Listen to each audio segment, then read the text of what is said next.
William's return to work has shed many lights, but also quite a few shadows. The fact that Prince William has resumed his schedule after 3 weeks has kept the mainstream media attentive to how these different appearances would unfold. We've seen him cook, we've seen him receive messages of encouragement and support towards Middleton, and we've even seen him promise to take care of his wife as best as he can, that is, as best as possible. But we've also seen some things that have gone unnoticed and that some media outlets in England have dared to subtly disclose to us. We could say exactly what they have said. It's that William was talkative, he was friendly, joking, and laughing with the volunteers, but physically small signs of wear were noticeable on him in recent months, as explained by the reputable journalist Rebecca English.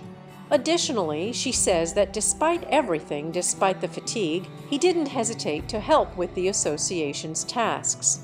He got down to work cooking and even plating. As we can see, William, after 3 weeks of vacation in Norfolk, evidently shows that the situation at home, be it better or worse, may have worsened. We don't know. It remains extremely complicated for him, and after all, he doesn't have cancer. It's just that the weariness of seeing his wife and children in such a situation may be a real torment eating away at him from within.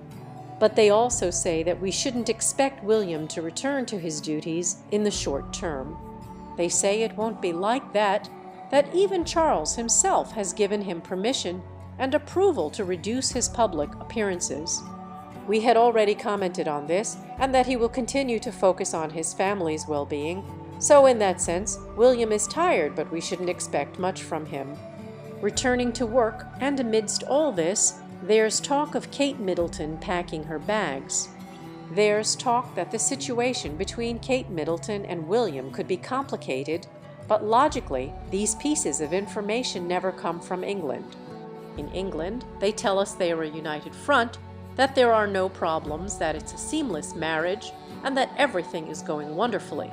They talk about how the case of Rose Hanbury has damaged the marriage a lot, that Kate Middleton endures it, that the cancer has prevented her from being able to make a stand and leave her partner and marriage. But in the midst of all these pieces of information, we discover the future plans of the Middletons, the plans of the Windsors, and the plans that the Prince of Wales has.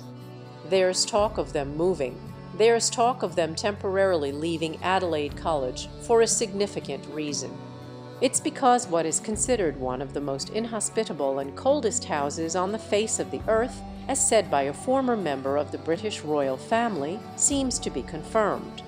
And that's because this new stage has some complications. Many doubted whether Adelaide was the ideal place for Kate Middleton's recovery or illness for various reasons. The first being that it has few rooms, specifically 3. The second is that it doesn't have space for the couple. And the third is that it doesn't have too many spaces or rooms for one to be a little quiet and to themselves.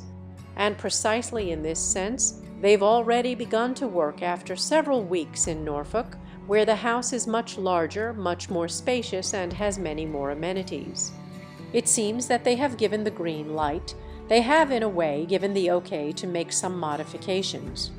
The magazine, or rather, the media, The Sun, comments on it. They say the couple is considering the possibility of renovating and expanding a little-known red brick annex next to their current residence at Adelaide Cottage on the Windsor grounds. That is, Adelaide Cottage would be renovated, refurbished, and expanded for various reasons. We don't know if it's to accommodate the nanny at home or to make a separate room for Middleton, because some media outlets comment that Middleton and William are not going through a good time and don't sleep together. They don't want to share a bed, which I think is venturing too far, because logically perhaps only they know these pieces of information because we don't have a peephole to see what happens inside that house. But they say that with this renovation, they want to transform a property that was almost abandoned and in poor condition. I don't know about that much, but well, perhaps not with the usual luxuries of a palace, but it wouldn't be a ruin either. But they say it's a key refuge for Kate Middleton's recovery, because it's more or less close to everything, close to schools, and because it's an ideal place for recovery. They say because it's surrounded by nature, vegetation, flowers, plants, trees, and so logically, it's an environment and a setting in which one is more relaxed, calmer. On the other hand, they say that, well, temporarily they could go to Sandringham, they could go back to Norfolk to be further away from the children's school and, above all, to be away from those works. However, they say there's a financial challenge because the British royal family lacks money. In fact, it's one of the most expensive royal families in all of Europe, the one that receives the most funding. In fact, this generates significant anti-monarchical movements, not only because they say that, well, the fact that there's too much spending is an obstacle on the way to this reform by William. Exactly.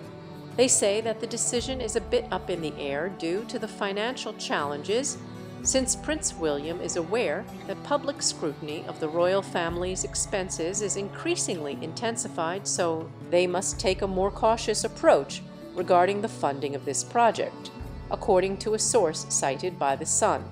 So that annex, that extension they want to make to the adjacent red brick to Adelaide, they say could become a sanctuary for Kate and give her help and space in her recovery.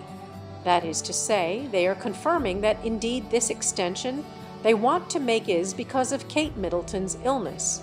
So in a way, even in that sense, they give us somewhat unsettling news, we could say. The project, they say, is currently on hold while the Duchess focuses on her health, and plans are being made to start it at the right time. They say that this annex property has remained unused for a long time. It required considerable renovation before it could be inhabited. However, it's considered that, well, it can wait. They are going to do it at the best and most suitable time. And despite, they say, the financial and logistical challenges, this possible move, they say, could happen, although without a date, from one moment to another. They also say that the priority remains Kate Middleton's well-being, her peace, her stability, and that of all her loved ones, both her husband and her children. So the annexed Adelaide cottage as a possible new refuge takes shape, while Hamilton, they say, could be in a more conducive environment for his recovery. So this is the news, and it's breaking news. It seems that Adelaide College meets Kate Middleton's needs, but it needs to be touched up. And all this comes while William returns to work and confirms, well, the tremendous wear and tear and the tremendous tiredness that everything related to his wife's illness is causing.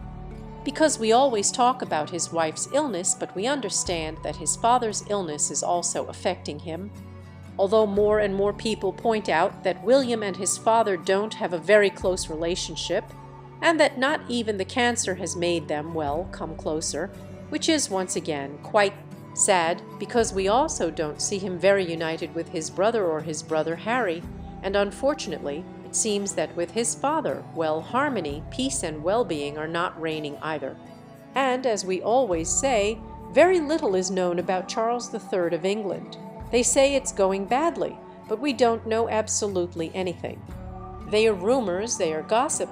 We don't know. What is evident is a reality. It's that they talk about William, during this temporary return to work, already taking on the tasks of a king.